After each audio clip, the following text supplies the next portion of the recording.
नमस्कार, सेवा जोहार साथियों। मैं पुष्पलता आप सबका अपने चैनल पुष्पलता गोंडी किचन में स्वागत करती हूँ। आज मैं बनाने जा रही हूँ मैदे से बहुत ही टेस्टी सी मिठाई बनाने। तो मिठाई बनाने के लिए मैंने ले रखी हूँ एक बड़ी बाउल भर के मैदा, और अब उसे मैं एक बड़ी थाली में पलट ली हूँ जिससे गूँथने में आसानी होगी। और अब इसमें मैं डाल देती हूँ भर के घर का बना हुआ शुद्ध देसी घी। अगर लगेगा तो मैं बाद में 1 चम्मच और घी डाल दूँगी। और इसको मैं अच्छी तरीके से मोयन जो है लगा लेती हूँ। 2 चम्मच से ज़्यादा घी इसमें नहीं डालूँगी। तो इसको मैं रगड़ते हुए अच्छी तरीके से मोयन लगा के तैयार कर लेती हूँ। और अगर आप लोग वीडियो देखते हैं तो लाइक नहीं करते हैं तो प्लीज़ इसको लाइक ज़रूर किया करिए, और सब्सक्राइब नहीं किए तो इसको सब्सक्राइब ज़रूर कर लीजिए। तो देख सकते हैं मोयन लगा के मैं तैयार कर ली हूँ। इसमें मैं 2 चम्मच घी डाली थी, और अब इसमें मैं थोड़ा थोड़ा पानी डालते हुए इसको गूँध करके तैयार कर लूँगी। जिस तरीके से हम पूड़ी के लिए डो तैयार करते हैं ना, बस उसी तरीके से हम इसको गूँध करके तैयार कर लेते हैं।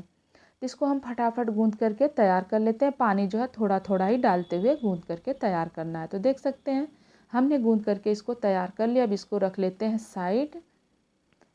और अब हम ले लेते हैं एक छोटी बाउल, उसमें हमने 1 चम्मच भर के देसी घी डाल दिए हैं और 2 चम्मच इसमें हम मैदा डाल दिए हैं। और इसको हम अच्छी तरीके से मिला करके लिक्विड की तरह इसको हम तैयार कर लेते हैं। तो इसको हम अच्छी तरीके से मिला के तैयार कर लेते हैं, फिर हम आपको दिखाते हैं।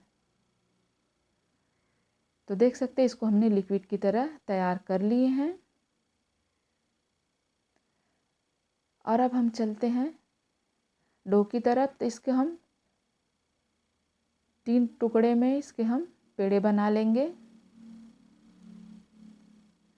तो इसको हम अंदर से इस तरीके से फोल्ड करते हुए इसको हम अच्छी तरीके से चिकना सा पेड़ा तैयार कर लेते हैं,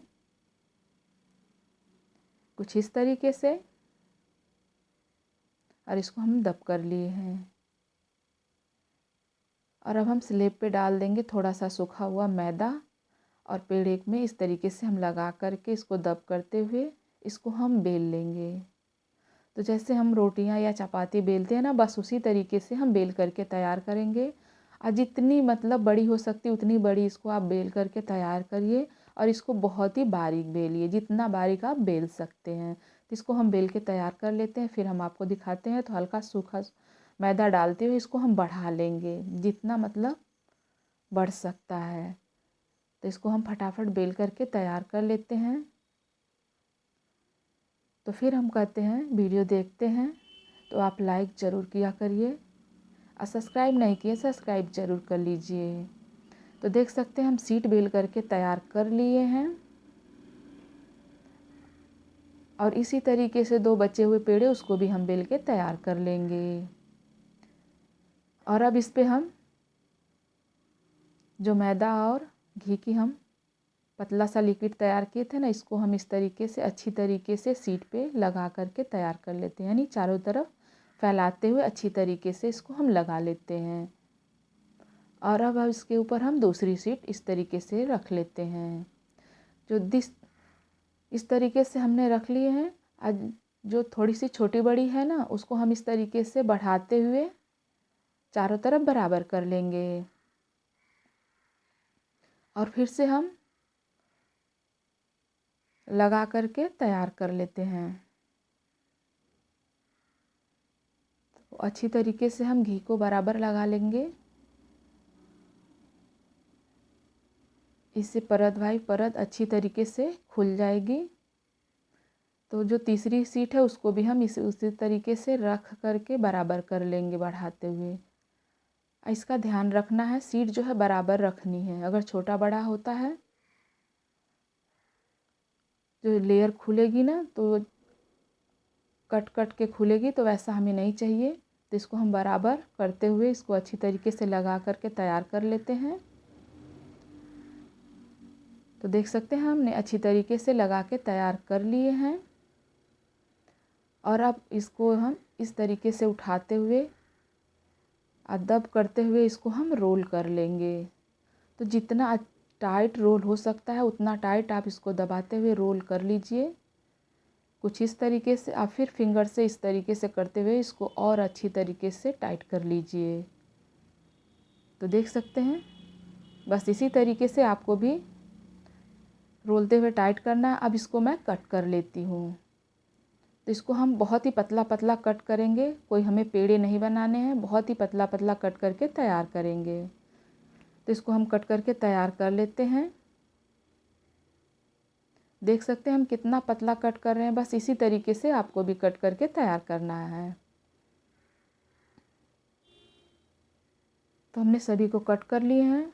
अब इस तरीके से उठा करके हम इसको दब कर लेते हैं। तो अगर आप इस तरीके से शेप देना चाहते हैं तो इस तरीके से शेप दीजिए, और नहीं तो जैसे हम शेप दे रहे हैं बस इसी तरीके से। हम कोई इसको बेलेंगे नहीं, इसको दब नहीं करेंगे, बस इसी तरीके से हम इसको फ्राई करेंगे। तो देख सकते हैं हम एक थाली में सभी को लगा लिए हैं, और ये हम ले रखे हैं 2 गिलास दूध, और अब इसमें हमने 2 चम्मच जो भर के कस्टर्ड को घोल के डाल दिए हैं, और इसको हम मिलाते हुए अच्छी तरीके से पका के तैयार करेंगे, यानी मोटा सा। तो देख सकते हैं कुछ टाइम जो है पकते हुए हो गया है, पर इसको हम अभी कुछ देर और पकाएंगे। अभी भी थोड़ा और पकाएंगे क्योंकि थोड़ा पतला है। और इसमें हम डाल देते हैं 1 चम्मच भर के चीनी, और इसको भी हम अच्छी तरीके से मिलाते हुए कुछ देर और पका लेंगे। तो इसको हम अच्छी तरीके से मिला लेते हैं, और देख सकते हैं पहले से बहुत ही थिक हो चुका है। और अब गैस की फ्लेम को हम बंद कर लेंगे, इसको हम ठंडा कर लेंगे। और अब हम ले रखे हैं फिर से एक भगोना, इसमें हमने जिस बाउल से हमने मैदा लिए थे उसी बाउल से भर के 1 बाउल हमने चीनी ले ली है, और उसी बाउल से हम 1.5 बाउल जो इसमें पानी डाल देंगे। तो आप अगर इस तरीके से बनाएंगे तो आपको कोई परेशानी नहीं होगी, और बहुत ही आसानी से आप इस मिठाई को बना के तैयार कर सकते हैं। और अब इसमें हम डाल देते हैं 4-5 इलायची को कूट के, और इसको हम अच्छी तरीके से पका करके तैयार कर लेंगे। तो देख सकते हैं इसको हम अच्छी तरीके से पका रहे हैं, मगर इसको अभी हम कुछ देर तक और पकाएंगे। तो देख सकते हैं चाशनी जो है बन के तैयार हो चुकी है। अब गैस की फ्लेम को अब हम बंद कर देते हैं, और ये हमने कढ़ाई में रिफाइंड ऑयल डाल करके गरम कर लिए हैं। और अब इसमें हम डाल देते हैं जो हमने पेड़े कट करके तैयार किए थे ना, पतले पतले थे, तो जितने आ सकते हैं उतने हम इसमें डाल करके फ्राई करेंगे। तो तेल जो है बहुत ही कम हमने गरम करके ले रखे हैं, यानी मीडियम फ्लेम पे हम इसको फ्राई करेंगे। तो जितना आ सकता है उतना हम इसमें डाल देते हैं, और इसको हम फ्राई कर लेते हैं। तो देख सकते हैं एक साइड जो फ्राई हो चुका है, अब इसको हम अलट पलट कर लेते हैं। तो हम एक फोक की मदद से पलट कर रहे हैं, जिससे आसानी से ये पलटे जा सके, क्योंकि जो इसकी लेयर जो है खुलेंगी। तो अगर हम एक बैग कोई छनौटा वगैरह इसमें डाल करके पलटेंगे तो जो इसकी लेयरें हैं इधर उधर बिखर जाएंगी, तो इसका ध्यान रखिए। तो हमने एक फोक की मदद से इसको पलट करके तैयार कर लिया। दूसरे साइड भी हम इसको अच्छी तरीके से फ्राई कर लिए हैं, और उलटते पलटते इसको हम फ्राई करके तैयार कर लेते हैं। तो देख सकते हैं हमने इसको फ्राई कर लिए हैं, और अब इसे हम निकाल लेते हैं इसमें से।